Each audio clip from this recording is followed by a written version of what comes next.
कल का पढ़े थे, याद है? समावयवता समझ गए थे।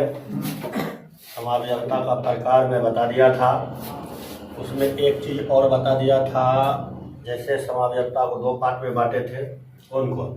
फंक्शनल आइसोमेरिक अर्थात संरचनात्मक समावयवता और त्रिविम समावयवता। हो गया था ना? तो त्रिविम संरचनात्मक समावयवता को 5 पार्ट में बांटे थे ना जी। तो 5 पार्ट में एक पार्ट हुआ था कौन? श्रृंखला।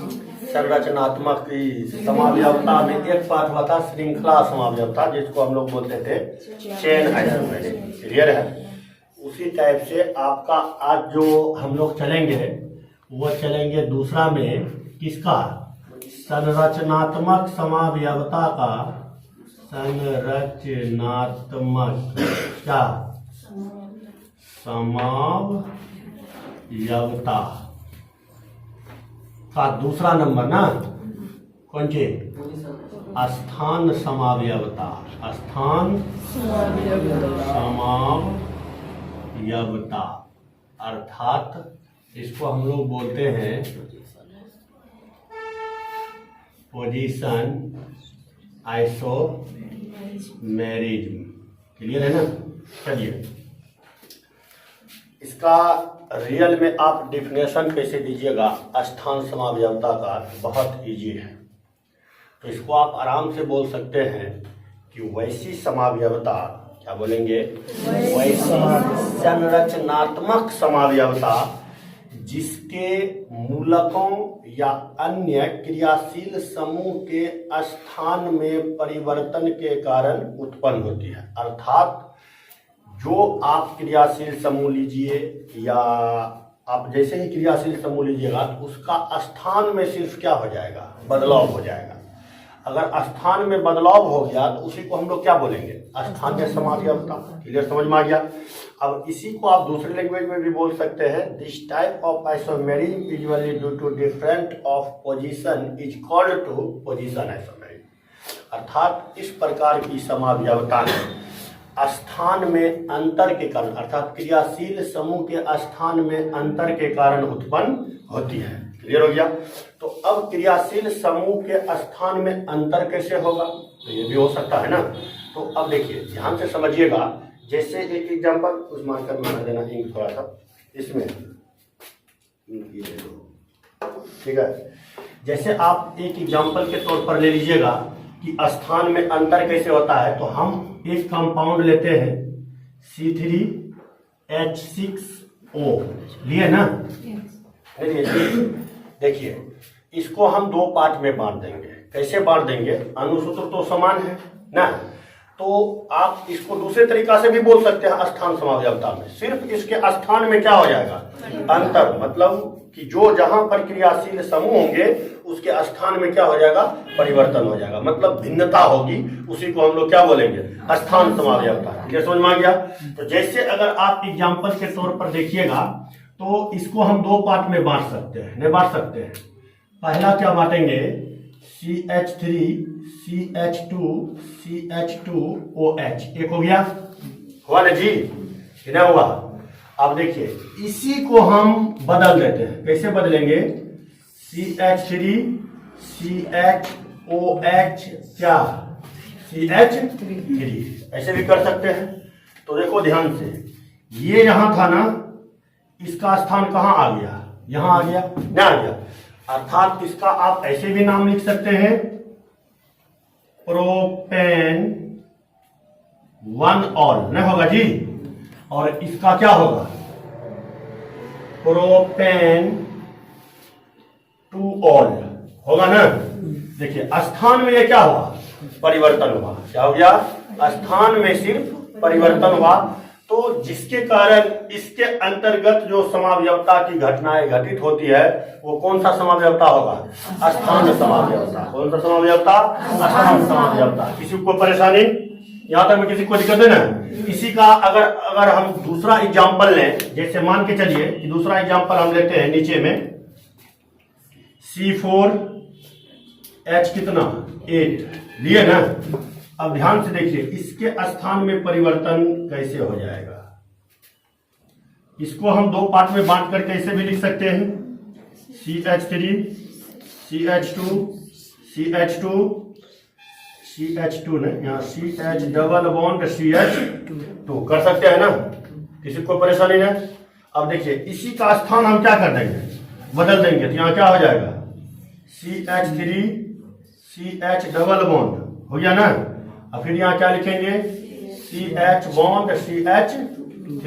देखो गिनती कर लो, 3 3 6 2 8, इधर भी 8, सब पूरा है ना। तो देखिए अगर आप इसके स्थान में परिवर्तन कैसे हुआ, क्योंकि ये भी एक फंक्शनल ग्रुप है एल्कीन ना है जी, एल्कीन भी ये गोमती जहाँ हाइड्रोजन ज्यादा है ना ऊपर का ये में की चला CH3 CH2 3 2 5 2 7 1 8 और 3 दूनी 8, यहाँ 3 दूनी 6 2 8 रहते और की। चलिए क्लियर है, तो थोड़ा मिस्टेक हो गया था, किसी को परेशानी नहीं। तो 3 दूनी 6 2 8 ऐसे लिखा दिए, तो किसी को परेशानी हो जी। तो अब देखिए 3 3 6 7 1 8 ने पुर गया, किसी को दिक्कत ना, यहाँ मिस्टेक हो गया था सिर्फ, कोई दिक्कत। अब देखिए इसी टाइप से आप यहाँ देखिएगा तो क्या हो जाएगा, देखो इसका स्थान 1 पर है, इधर कितने पर आया 2 पर, तो इसका नाम क्या होगा ब्यूट 1 इन, इसका नाम ब्यूट 2 इन। क्लियर है ना, समझ गए। इसको क्या बोलेंगे स्थान समावेशता, क्या बोलेंगे स्थान समावेश, किसी को परेशानी ना। अब देखिए उसी टाइप से आप बेंजीन में भी ले सकते हैं। बेंजीन में कैसे लेंगे, तो बेंजीन के 3 सिरा होते हैं, इसको मिला दें। अब देखिए बेंजीन के कितने सिरा होंगे 3 सिरा। देखो 3 सिरा कैसे कैसे होता है, अगर ये बेंजीन है ना, ये बेंजीन हो गया। देखिए एक होता है ऑर्थो, इसको क्या बोलते हैं ऑर्थो, इसको क्या बोलेंगे मेटा, और इसको बोलते हैं पैरा। ऑर्थो को O से सूचित करते हैं, मेटा को M से सूचित करते हैं, पैरा को P से सूचित करते हैं। क्लियर है ना। अब देखिए इसके स्थान में परिवर्तन कैसे होता है नहीं होता है, उसको ध्यान से देखिएगा। अगर मैं बेंजीन यहाँ रिंग बनाया ना, देख लो ध्यान से, यहां पर मैं लगा दिया Cl, यहां पर भी मैं लगा दिया Cl। क्लियर है, किसी को कोई दिक्कत ना। अब देखिए ये तो ऑर्थो और मेटा पर है ना, इसका रूपांतरण किसमें हो जाएगा, इसको हम ऐसे भी कर सकते हैं, ये Cl था यहां था ना, तो एक को छोड़ करके इस पर अगर लगा देंगे तो चेंजिंग आया कि नहीं आया, हाँ बदलाव आ गया ना। तो कौन सा आइसोमेरिक स्थान समावयवता, स्थान में क्या हो गया परिवर्तन हो गया, किसके स्थान में, मतलब फंक्शनल क्रियाशील समूह के स्थान में क्या हो गया अंतर हो गया। किसी को परेशानी, किसी को दिक्कत है ना, हाँ सब समझ गया ना। चलिए अगला पॉइंट में हम लोग एक चीज समझ गए, क्या स्थान समावयवता रियल में होता क्या है। अब इससे क्वेश्चन कैसे पूछेगा, थोड़ा ध्यान से देख लीजिए। देखो जैसे मान लीजिए कि आपको यहां पर दे दिया जाए कि निम्नलिखित में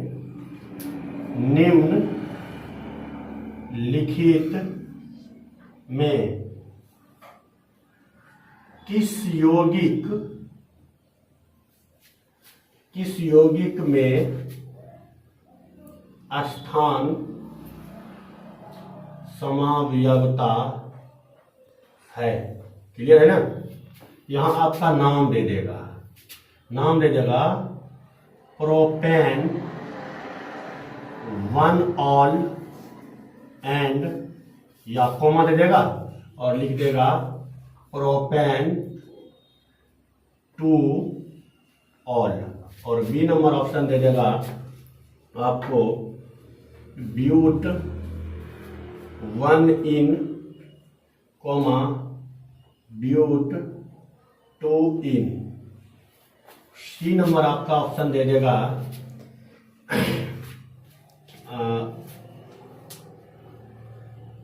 butene and butyne, D number में ऑप्शन दे देगा ए बी दोनों। किसमें होगा?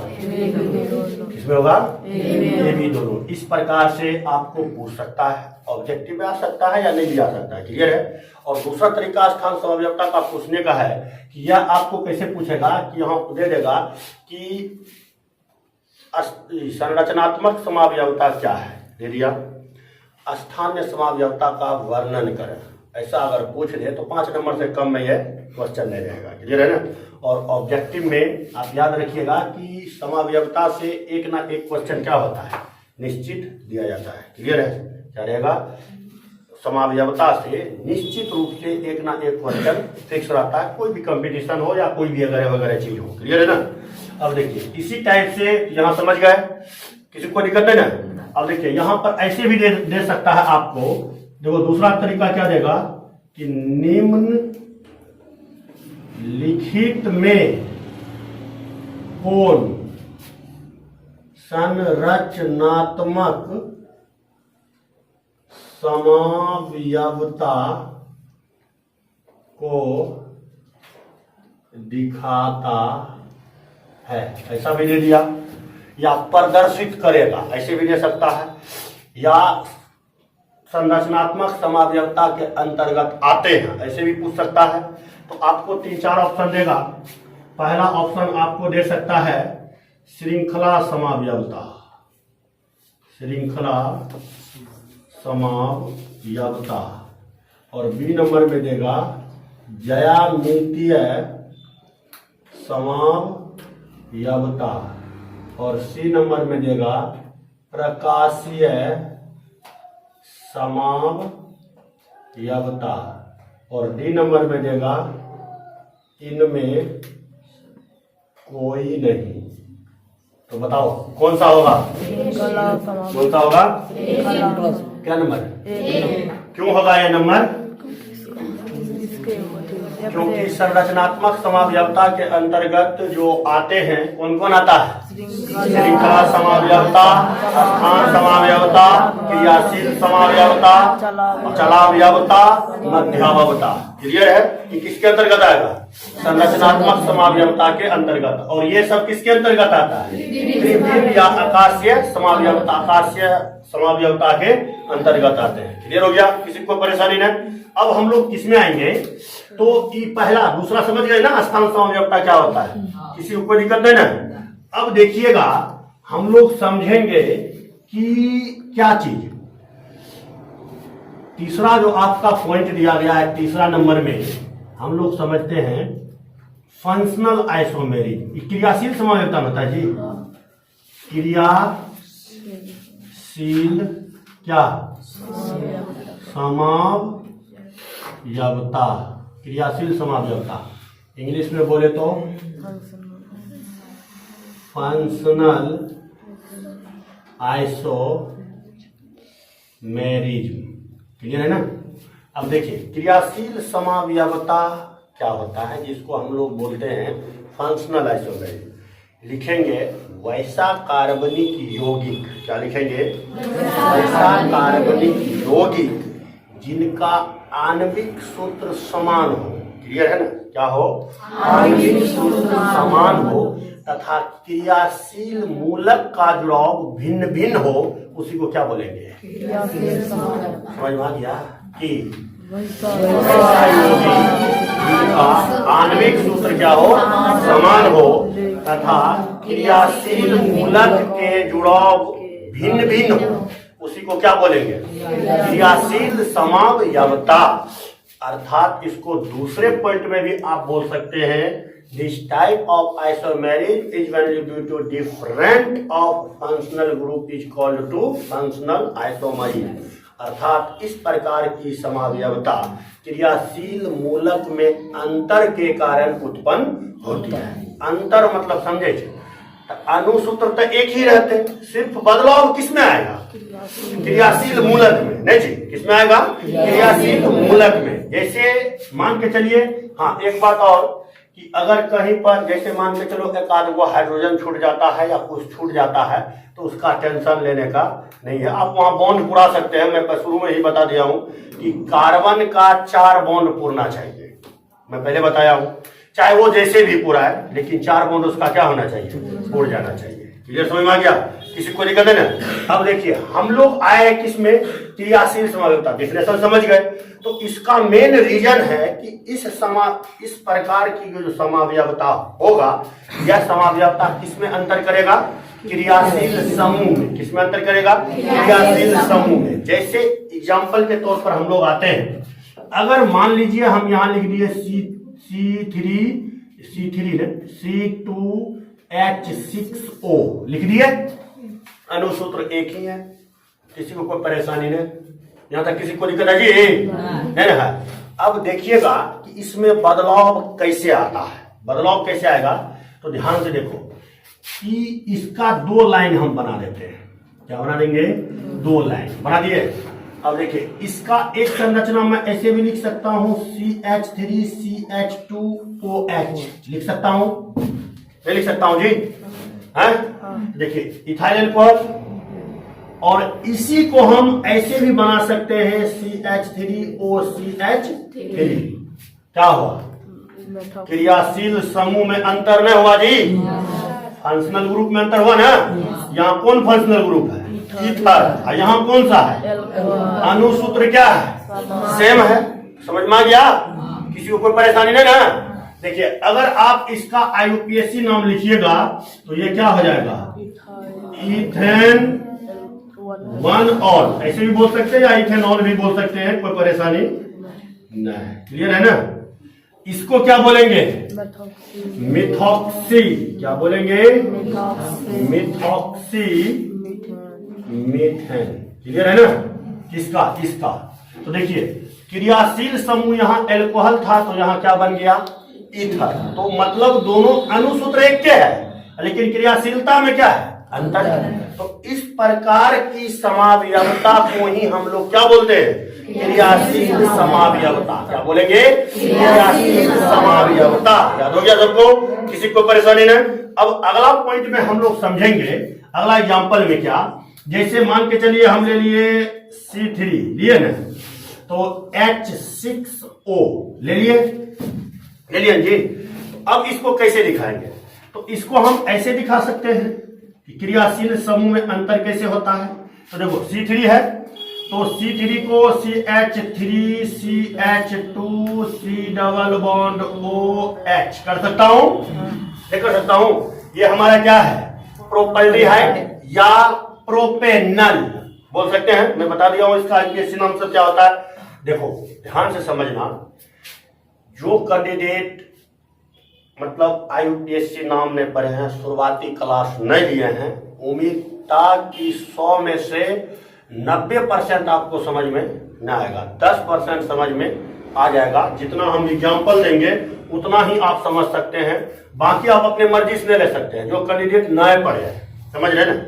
क्योंकि भाई देख, किसी को ये सब यौगिक नहीं आता है, तो वहां हम उसको कैसे समझा सकते हैं? समझ में आ रहा है ना? तो मेन रीजन होता है कि आपको इसको समझने से पहले मैं 8-9 क्लास दे चुका हूं, 9-10 क्लास, इससे कम तो नहीं हुआ होगा। क्लियर?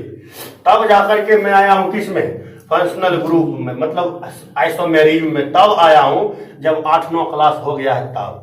ऐसा इसलिए कि इसका जो बेसिक चीज था उसको मैं बता चुका हूं। क्लियर है ना? अब वो सब आपको मतलब जो नया कैंडिडेट है वो नए देखे हैं, नए पढ़े हैं, तो सुविधा के लिए आप स्टडी कर सकते हैं, उसका दिक्कत नहीं होगा। तो चलिए क्लियर हो गया, किसी को परेशानी नहीं? अब देखिए क्रियाशील समूह में अंतर करना है कि नहीं करना है? क्रियाशील समूह का अंतर कैसे होगा, इसको बदल दीजिए, कैसे बदलेंगे, CH3C डबल बॉन्ड OCH3 नहीं होगा जी।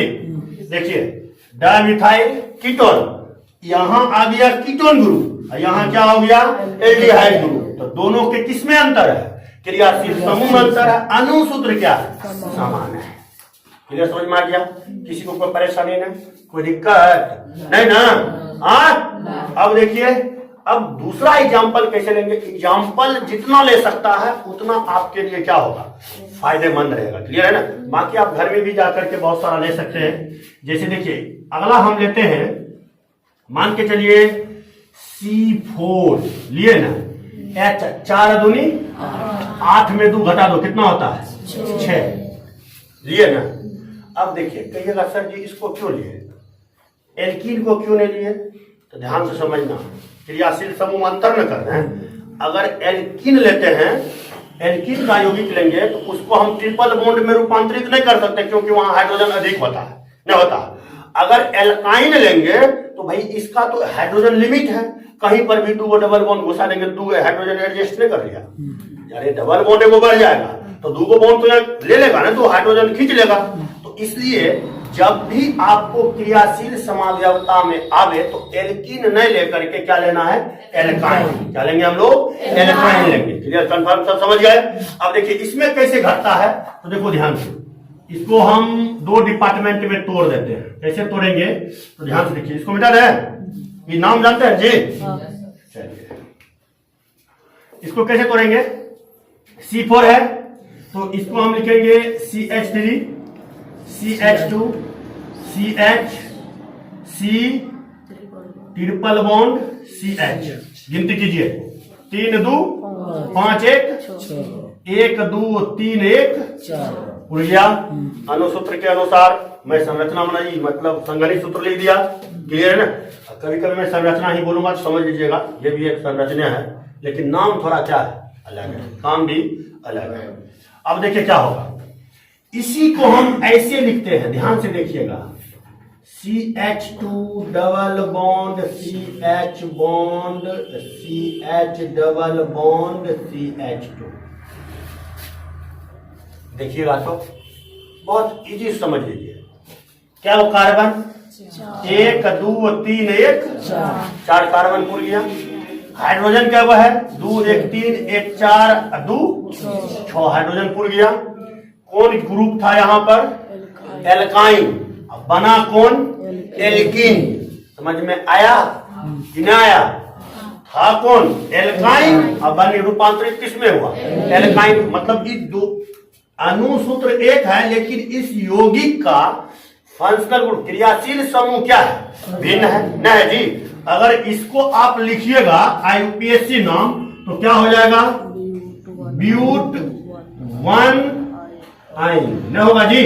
अगर इसका आप IUPAC नाम लिखिएगा तो क्या होगा, ब्यूटा। बताए हैं कि जब 2 या 2 से अधिक डबल बॉन्ड आ जाए तो वहां A लगा दिया जाता है, बोले है ना। रूट नाम में क्या करते हैं, A जोड़ देते हैं, तो यहाँ ब्यूटा हो गया। और यहाँ क्या लिखेंगे, इधर से गिनती करो या इधर से, सेम है ना। तो यहाँ 1 पर है, 2 3 पर है, तो यहाँ हम क्या लिखेंगे, 1 3 दा इन, हो गया ना। देखिए ये एल्कीन ग्रुप आया और ये मेरा कौन आया, एल्काइन ग्रुप। कौन आया, एल्काइन ग्रुप। क्लियर हो गया ना, सबको समझ में आ गया? एक झलक देख लीजिए, मार्कर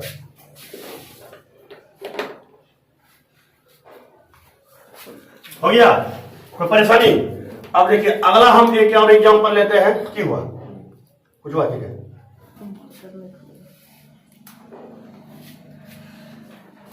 अगला एग्जांपल देखिए, क्या ले सकते हैं, C3 लिए ना, C3H6O2 है, किसमें भर दिया है, ये खराब है, मार्कर इसी में भर दिया है, तो क्या होता,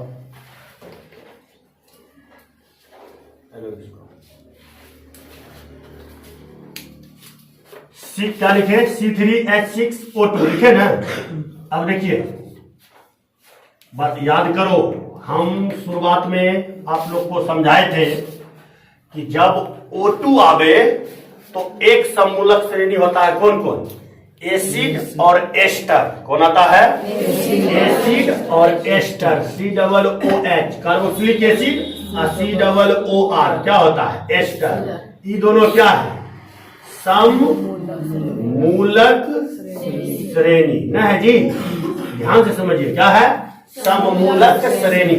और इस श्रेणी के अनुसार जब हम डील करेंगे क्रियाशील समूह में अंतर कैसे होगा, तो आप आराम से देख सकते हैं कि इसमें अंतर कैसे होता है। क्लियर है ना। चलिए अब देखते हैं इसको बना करके। देखिए पहला हम ऐसे लिखते हैं, CH3 CH2 1 जी,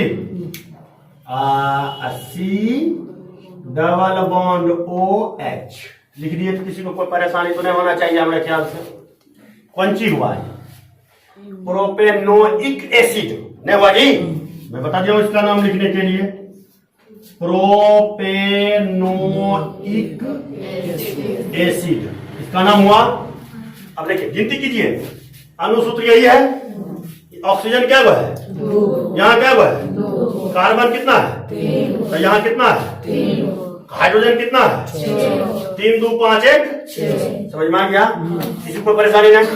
अब ध्यान से देखिए, इसी को हम लोग बदल देते हैं। कैसे बदलेंगे, है देखो, CH3 है, CH3 लिख दिए, क्लियर है ना।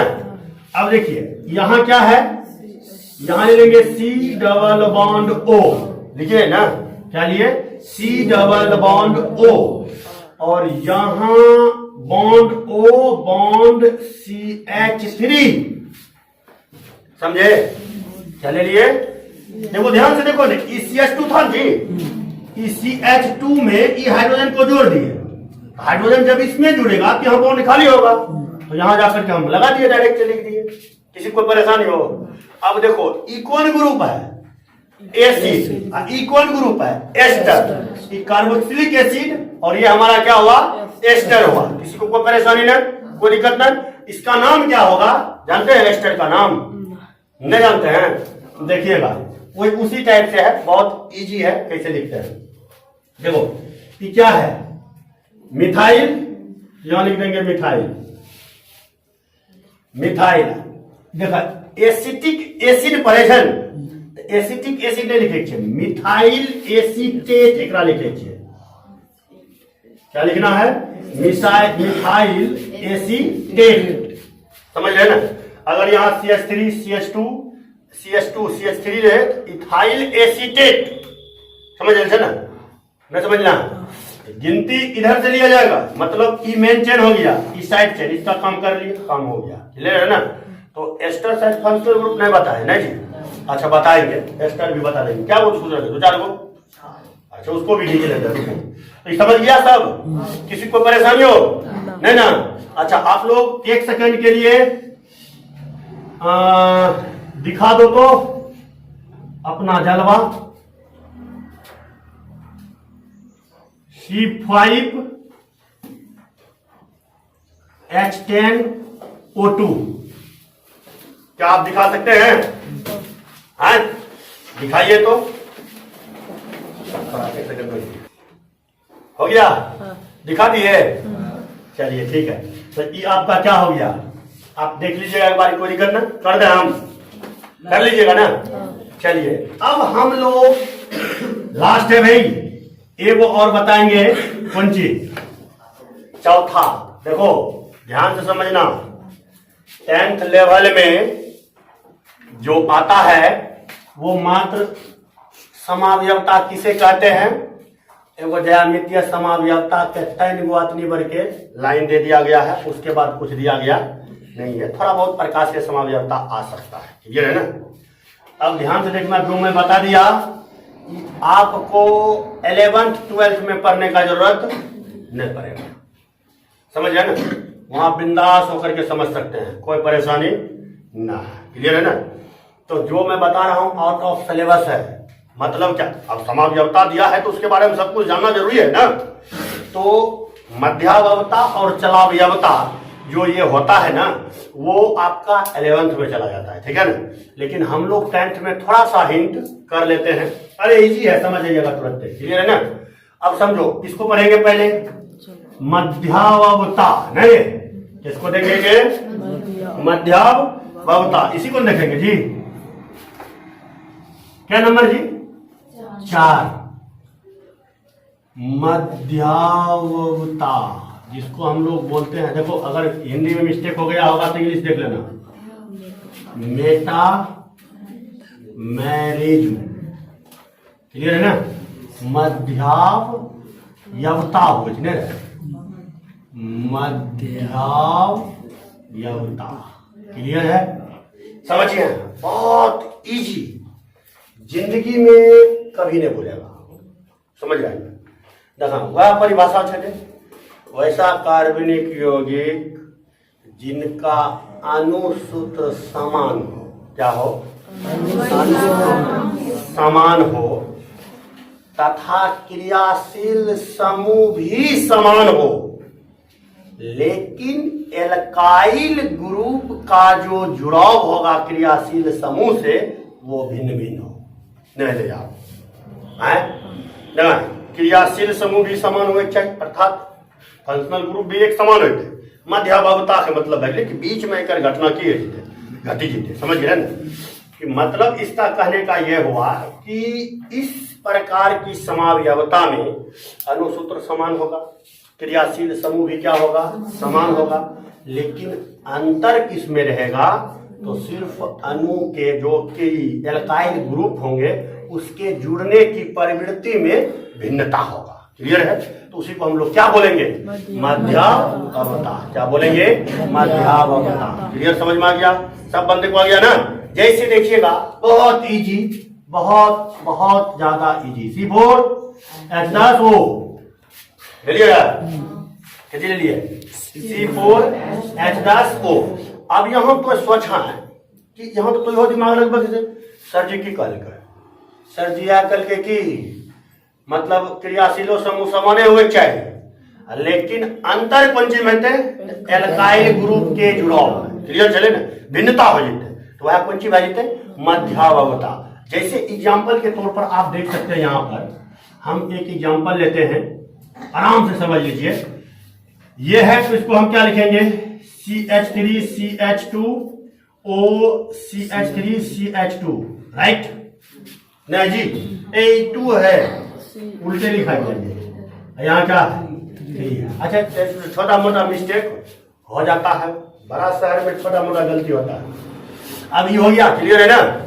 अब देखिए, अब इसके साथ तो हम कुछ कर नहीं सकते हैं क्योंकि क्रियाशील समूह समान होना चाहिए। कर किस में सकते हैं, एल्काइल ग्रुप में नहीं कर सकते हैं जी। तो अब कैसे लिखेंगे, आराम से इसको ऐसे लिख सकते हैं ना, CH3O CH2 CH2 CH3 नहीं कर सकते हैं। देखिए तो की हुआ, इसमें आपको की फायदा मिला, बताइए? अलग अलग नाम, हाँ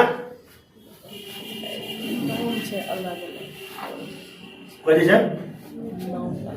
नाम नहीं अलग अलग रहा है। ई कौन सी बात है, इथॉक्सी इथेन नहीं बात है, आई मिथॉक्सी प्रोपेन नहीं होता ना, नाम चेंज है। हाँ, अब मतलब क्या है, चेंज किस में आया, सिर्फ एल्काइल ग्रुप में।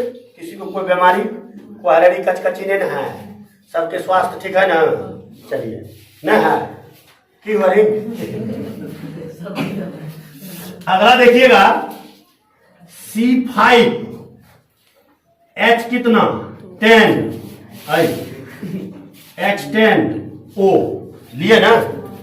देखिए बहुत सिंपल है। अब क्या करेंगे, इससे हम दो बना सकते हैं। कैसे बनाएंगे, CH3 CH2 CH2 C double bond O CH3 कर सकते हैं ना? नहीं कर सकते हैं? कर सकता है जी। अब देखो की हुआ, मतलब इसको अगर देखिएगा तो 1 2 बीच में है, ना है कीटोन फंक्शनल ग्रुप नहीं होता है जी। अनुसूत्र गिनती कर लीजिए, 1 2 3 4, चारे हुआ, 1 2 3 4 5 हुआ। कार्बन हाइड्रोजन क्या हुआ, 3 2 5 2 7 3, ऑक्सीजन 1 पूरी गए ना? अब देखा एकरे छेड़े छिए, केना छेड़बे, CH3 CH2 C double bond O CH2 CH3 आया। अगर आप इसका नाम देखिएगा तो ये क्या होगा आपका, पेंट 2 ऑन नहीं होगा रे? हाँ, या इसको आप लिखिएगा तो क्या लिखिएगा, पेंट 3 ऑन। क्लियर है? किसी को परेशानी ना, कोई दिक्कत? या यहां लिखेंगे 2 पेंटेनॉन, यहां लिखेंगे 3 पेंटेनॉन, ऐसे ही बोल सकते हैं। किसी को कोई परेशानी, कोई बीमारी है तो ध्यान रहे, आपका 4 समावयवता आज के क्लास में क्या हो गया, कंप्लीट हो गया। किसका पार्ट, तो संरचनात्मक समावयवता का जो आप पाठ पढ़ रहे थे, उस पाठ में 4 पाठ में बता दिया। अब आपका 4 पाठ और बाकी है। एक बचा मेटामेरिज्म, हो गया टाटोमेरिज्म। क्या बचा है? टाटोमेरिज्म, इसको चलावयवता बोलते हैं। क्लियर है ना? देखो, ये सब कैंडिडेट को, बहुत सारे ऐसे कैंडिडेट होते हैं जिसको इंटर पास होने तक में ही पता नहीं रहता है कि रियल में ये सब होता है क्या है। क्या समझे? अब ऐसा इसलिए नहीं रहता है क्योंकि उतना डीपली पढ़ता होता है, बोल देता है first year is rest year, और सेकेंड ईयर में आता है तो बोलता है second year is first year. मतलब की हुआ कि जब विद्यार्थी सेकेंड ईयर में आता है और फर्स्ट ईयर में पढ़ता है तो उसका फटना स्टार्ट हो जाता है। समझ रहे? इसलिए रेस्ट ईयर नहीं होता है, वो कौन होता है, बड़ा फास्ट ईयर होता है। समझा थे? तो ध्यान देना, ये सब आपका हो गया 10th में कंप्लीट। अब दुए में चलेगा, मतलब एक और आपको बताना है। टाटोमेरिज्म होगा तो बताएंगे, और नहीं होगा तो नहीं बताएंगे। क्लियर है ना? तो आज यहीं तक। कल हम लोग सीखेंगे ज्योमेट्रिकल आइसोमेरिज्म और ऑप्टिकल आइसोमेरिज्म, और एक कन्फॉर्मेशनल आइसोमेरिज्म, जो कि स्टीरियो आइसोमेरिज्म के क्या होते हैं, पार्ट होते हैं। क्लियर है ना? और उसके बाद आप एक बचा है कौन, टाटोमेरिज्म। क्लियर है? फिर मिलेंगे किसी न किसी मोड़ पर।